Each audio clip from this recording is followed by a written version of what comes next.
Inilah fenomena kehidupan manusia di hari ini.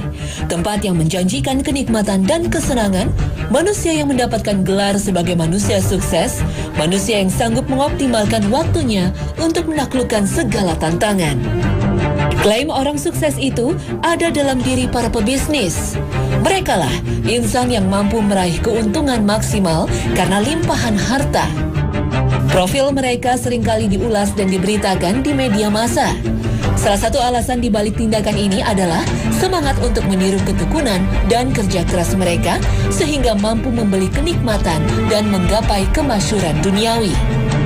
Para pebisnis dengan limpahan harta yang melimpah akhirnya amat berpengaruh dalam kehidupan modern. Indonesia sebagai sebuah bangsa tentu tak akan pernah lupa dengan sosok George Soros. Pengusaha Yahudi yang merupakan warga negara Amerika Serikat ini adalah sosok yang disebut sebagai peletak dasar krisis ekonomi Indonesia di tahun 1997 hingga 1998. George Soros dengan kekuatan modalnya diduga sebagai pemborong dolar Amerika di pasar Asia di era 95 hingga 98. Padahal di periode itu, ekonomi Indonesia sedang membutuhkan dolar Amerika dalam jumlah yang besar untuk membayar hutang luar negeri. Akibatnya terjadi krisis moneter, yaitu krisis yang disebabkan oleh melemahnya mata uang rupiah terhadap dolar Amerika. Krisis moneter ini akhirnya berimbas pada krisis ekonomi. Krisis ekonomi berdampak pada semua aspek. Ekonomi berimbas pada peta politik, sosial budaya, hingga praktek beragama. Krisis ekonomi mulanya berdampak pada gejolak politik yang bermuara pada tumbangnya kekuasaan Orde Baru dan lengsernya sang patron Soeharto. Pasca Orde Baru, virus demokrasi dan kebebasan seakan menjangkiti semua anak bangsa. Orde Baru telah dicap sebagai sebuah rezim otoriter yang mengekang pemikiran dan keterbukaan pola pikir rakyat Indonesia. Maka ketika Indonesia mengisi masa reformasi, semangat kebebasan dan penjaminan untuk berpendapat harus diprioritaskan, bahkan cenderung untuk diagungkan. Semangat kebebasan dan keterbukaan pada akhirnya membuat pola sosial bangsa Indonesia semakin berubah. Di masa itu, semangat liberalisasi dalam bidang penyiaran dan pertelevisian akhirnya membenturkan semangat kebebasan atas nama kreativitas dengan semangat pendidikan moral dalam sebuah tayangan televisi. Dominasi goyangan erotis dalam bingkai hiburan adalah satu dari jutaan fenomena yang menunjukkan bahwa pola sosial rakyat Indonesia telah berubah.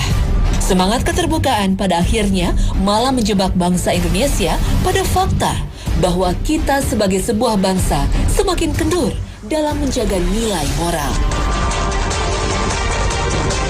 Contoh lain bahwa ada nilai sosial yang berubah di Indonesia adalah semangat penjaminan akan hak asasi manusia, termasuk terhadap pelaku kegiatan seksual menyimpang dalam bentuk hubungan sesama jenis. Kaum gay, lesbi, dan transgender semakin eksis dan perlahan diakui sebagai figur panutan. Entah mengapa, bangsa Muslim Indonesia seakan terlarut dalam semangat penjaminan hak asasi manusia yang seolah tanpa batas. Benarkah inilah fenomena akhir zaman yang bisa dirasakan di Indonesia? Wallahu a'lam bishawab. Namun yang jelas, kita sedang memasuki gerbang peperangan. Perang di sini tak harus diartikan sebagai adu fisik dan kontak senjata. Perang di masa kini sejatinya ada dalam bentuk perang pemikiran dan opini, termasuk perang terhadap pelaku kejahatan liwat yang merugikan puluhan anak kecil, di mana dalam hukum Islam, pelaku liwat atau sodomi ini jelas harus dibunuh. Disinilah Islam seolah berposisi sebagai agama yang tidak toleran dan melanggar hak asasi manusia. Padahal jutaan anak laki-laki terancam menjadi gay karena perilaku menyimpang ini jelas menular. Perang pemikiran inilah yang mengancam umat Islam, terutama ancaman hilangnya keyakinan bahwa Islam adalah agama yang menjadi rahmat semesta alam. Maka inilah sajian Hasanah hari ini, kajian mengenai tibanya masa perang akhir zaman.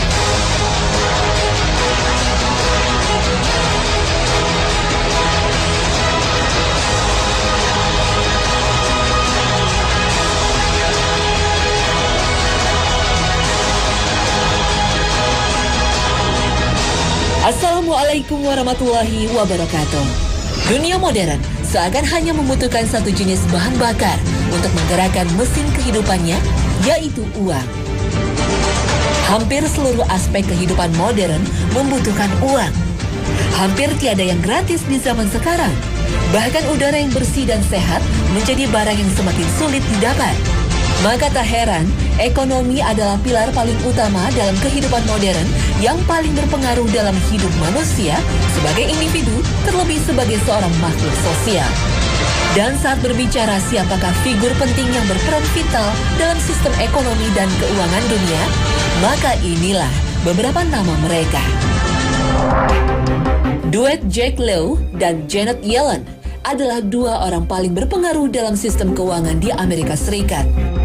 Jack Lew adalah Menteri Keuangan, sedangkan Janet Yellen adalah Chairman Bank Sentral Amerika Serikat. Keduanya adalah figur penting yang menggariskan dan menetapkan kebijakan ekonomi dan keuangan Amerika Serikat. Dan seperti yang kita ketahui, apapun keputusan dalam negeri Amerika Serikat akan mempengaruhi kondisi keuangan dunia. Terlebih Indonesia, negeri muslim terbesar di dunia yang semakin hari semakin melemah kemandiriannya dalam bidang ekonomi. Mark Zuckerberg, pemuda berusia 30 tahun ini, adalah orang paling berpengaruh di dunia. Karena ialah pemilik dua perusahaan sosial media terbesar di dunia, yaitu Facebook dan WhatsApp. Kombinasi Facebook sebagai situs jejaring sosial dengan WhatsApp sebagai media chatting online menjadi Mark Zuckerberg sebagai orang yang paling berpengaruh sekaligus orang yang paling diuntungkan dari pola interaksi dan komunikasi di dunia maya. Mark Zuckerberg boleh dibilang sebagai raja di era digital karena semakin hari pola kehidupan sosial manusia menjadi semakin mendekat ke ranah maya dan meninggalkan interaksi di dunia nyata. Dan tahukah Anda, apakah satu persamaan besar dari George Soros, Jack Lew, Janet Yellen, Mark Zuckerberg, dan beberapa pengusaha sukses di Amerika yang mendunia, termasuk Steven Spielberg, produser film Hollywood, dan Sergey Brin, pendiri Google. Kesemuanya adalah keturunan dan pemeluk agama Yahudi. 5,6 juta keturunan Yahudi tinggal di Amerika Serikat. Banyak di antara mereka menjadi orang-orang kaya di sana. Mereka memiliki bank, mereka mengontrol media, hingga properti. Dan inilah firman Allah Subhanahu wa Ta'ala mengenai bangsa Yahudi. Hai orang-orang yang beriman, janganlah kamu ambil menjadi teman kepercayaanmu orang-orang yang di luar kalanganmu. Karena mereka tidak henti-hentinya menimbulkan kemudaratan bagimu. Mereka menyukai apa yang menyusahkan kamu. Telah nyata kebencian dari mulut mereka dan apa yang disembunyikan oleh hati mereka adalah lebih besar lagi. Sungguh telah kami terangkan kepadamu ayat-ayat kami jika kamu memahaminya.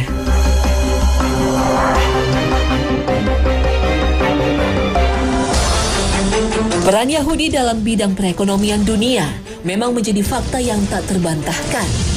Dan salah satu bencana besar ekonomi dunia yang bersumber dari kebangkrutan ekonomi Amerika didalangi oleh seorang Yahudi bernama Bernard Lawrence Madoff. Pria berusia 79 tahun ini menyebabkan kebangkrutan massal dan mendapatkan hukuman penjara hingga 150 tahun.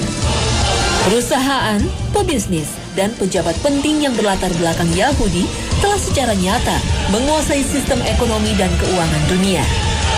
Dan siapakah negara yang paling diuntungkan? Tak lain dan tak bukan adalah Israel. Bersikap terhadap bangsa Yahudi, terlebih dalam perspektif akhir zaman, sejatinya berlandaskan hadis riwayat Bukhari dan Muslim. Tidak akan terjadi kiamat hingga kaum muslimin memerangi kaum Yahudi, lalu membunuh mereka sehingga seorang Yahudi bersembunyi di balik batu dan pohon. Lalu batu dan pohon berkata, "Hai Muslim, hai hamba Allah, ini Yahudi di belakangku. Kemarilah engkau, bunuhlah dia, kecuali pohon Gorkot." Maka itu adalah dari pohon-pohon orang Yahudi. Satu persatu figur Yahudi semakin menguasai dunia, dan peran mereka dirasa amat kental ketika mereka bersama-sama bersinergi untuk membangun sistem ekonomi dan keuangan dunia. Ekonomi sebagai sebuah sistem berbangsa dan bernegara bisa dianalogikan sebagai perut. Politik bisa disamakan dengan otak, dan agama bisa dianalogikan sebagai sebuah nalar. Maka ketika perut dijejali dengan sebuah sistem yang dibangun oleh para pribadi Yahudi, mampukah akalnya bernalar bahwa hakikat kehidupan berbangsa dan bernegara adalah untuk membimbing umat dan menegakkan agama Allah? Lihatlah kondisi Indonesia sebagai sebuah bangsa dan negara yang kondisi perutnya yang amat tergantung dari asupan modal asing. Dan otaknya hanya menjalankan kepemimpinan untuk memperkaya diri sendiri. Maka tak heran jika pada akhirnya nalar Indonesia sebagai sebuah negara bertentangan dengan statusnya sebagai bangsa muslim terbesar di dunia. Benarkah kondisi Indonesia dan dunia adalah hasil kreasi para aktor-aktor Yahudi yang akan menjadi musuh ketika masa akhir zaman tiba? Wallahu a'lam bishawab.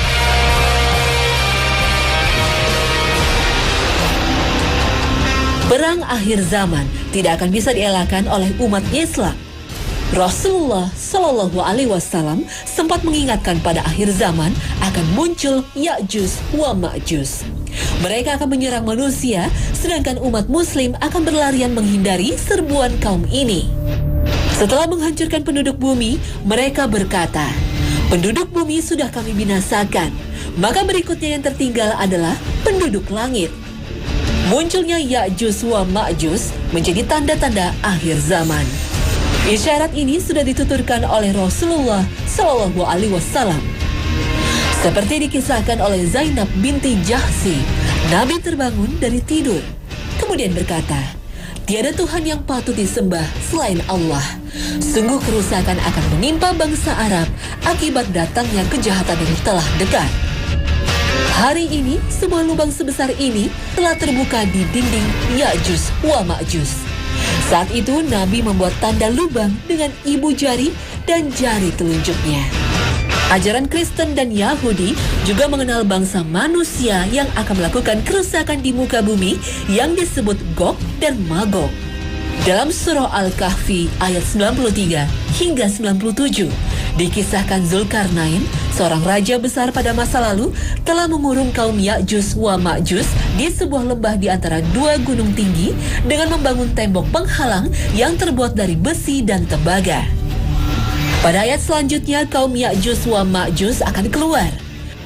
وَتَرَكْنَا بَعْضَهُمْ يَوْمَئِذٍ يَمُوجُ فِي بَعْضٍ وَنُفِخَ فِي الصُّورِ فَجَمَعْنَاهُمْ جَمْعًا.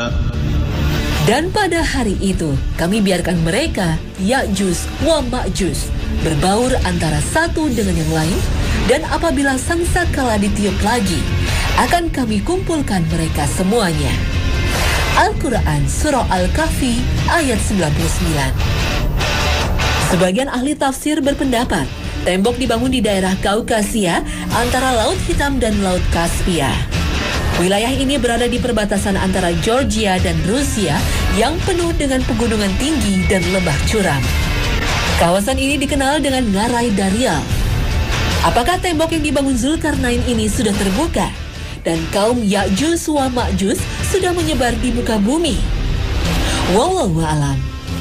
Namun hingga kini belum ada temuan arkeologi yang memastikan keberadaan tembok tinggi Ya'juj wa Ma'juj. Dan siapakah sesungguhnya Zulkarnain itu yang berhasil mengurung kaum Ya'juj wa Ma'juj?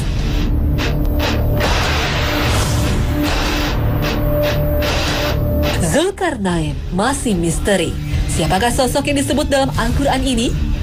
Allah berfirman, Inna makkanna lahu fil ardi wa atainahu min kulli syai'in sababa. Zulkarnain sering disandingkan namanya dengan Alexander the Great karena kekuasaannya sama-sama membentang dari barat hingga timur. Zulkarnain artinya memiliki dua tanduk yang bermakna kekuasaan berada di timur dan barat. Zulkarnain berhasil membangun dinding dari besi bercampur tembaga yang konon menurut para ahli sejarah berada di pegunungan Kaukasus Georgia, negara pecahan Uni Soviet. Benteng ini dibangun untuk mengurung kaum Ya'juj wa Ma'juj. Benarkah Zulkarnain dan Alexander the Great dua tokoh yang sama? Sejarawan Muslim Ibnu Katsir berpendapat umat Islam sering terkecoh dengan dua tokoh ini. Meskipun alur ceritanya hampir sama, kekuasaannya membentang dari barat sampai timur, namun dua tokoh ini terbentang jarak tahun yang lama, sekitar 2000 tahun. Zulkarnain adalah sosok raja yang saleh, berakhlak mulia, yang mengajak manusia untuk menyembah Allah. Sedangkan Alexander the Great, seorang penakluk asal Makedonia ini, berasal dari Romawi, dari keluarga miskin. Namun ia biasa bergaul dengan para perwira kerajaan dan para wanita. Ia adalah anak didik filosof Aristoteles. Dalam sebuah riwayat dikisahkan, Zulkarnain pernah menunaikan ibadah haji dengan berjalan kaki, kemudian memasuki Masjidil Haram dan bertemu dengan Nabi Ibrahim alaihi salam. Artinya, Zulkarnain hidup sezaman dengan Nabi Ibrahim.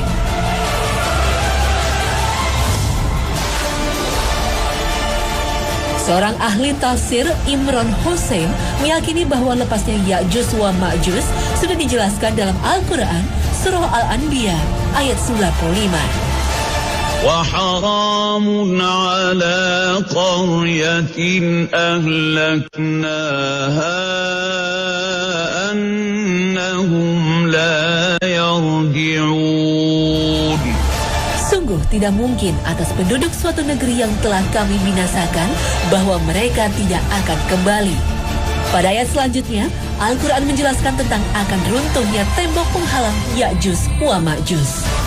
Hatta idza futihat Ya'juj wa Ma'juj wa hum min kulli hadabin yansilun. Kaum ini akan menyebar ke penjuru dunia, kemudian melakukan berbagai kerusakan.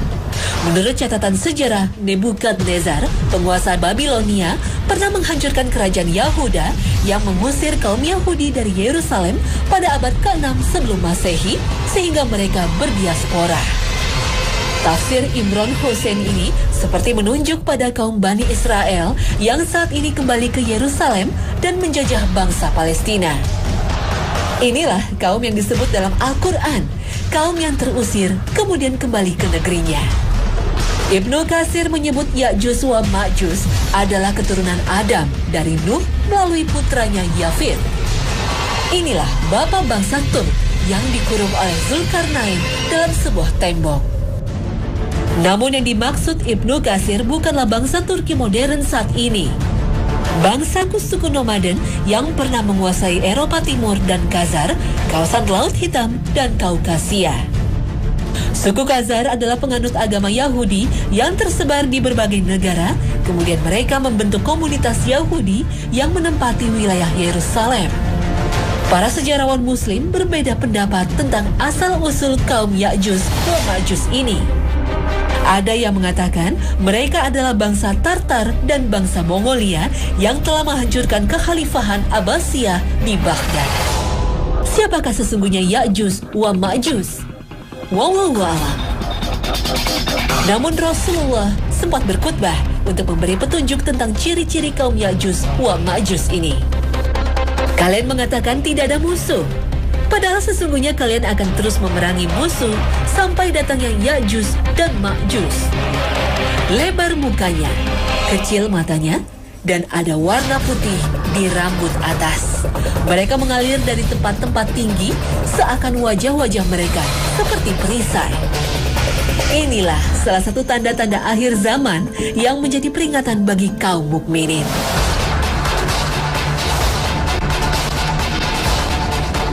Bismillahi tawakkaltu 'alallah, la haula wa la quwwata illa billah. Artinya, dengan menyebut nama Allah, aku bertawakal kepada Allah. Tiada daya dan upaya kecuali dengan pertolongan Allah. Amin. Ya Rabbana, ghfurana, ya Rabbana, ighfir lana, ya Rabbana, irhamna. inilah akhir kebersamaan kita. Terima kasih atas kesetiaan Anda menyaksikan Hasanah di Trans 7. Redaksi Hasanah berharap tayangan ini menjadi salah satu media untuk mempelajari Islam lewat televisi. Allahumma arinal haqqo haqqan warzuqna tiba anhu wa arinal batila batilan warzuqna tinabah. Ya Allah, tunjukkanlah kepada kami kebenaran sehingga kami dapat mengikutinya, dan tunjukkanlah kepada kami kejelekan sehingga kami dapat menjauhinya. Amin ya Rabbal Alamin. Akhir kata, wassalamualaikum warahmatullahi wabarakatuh.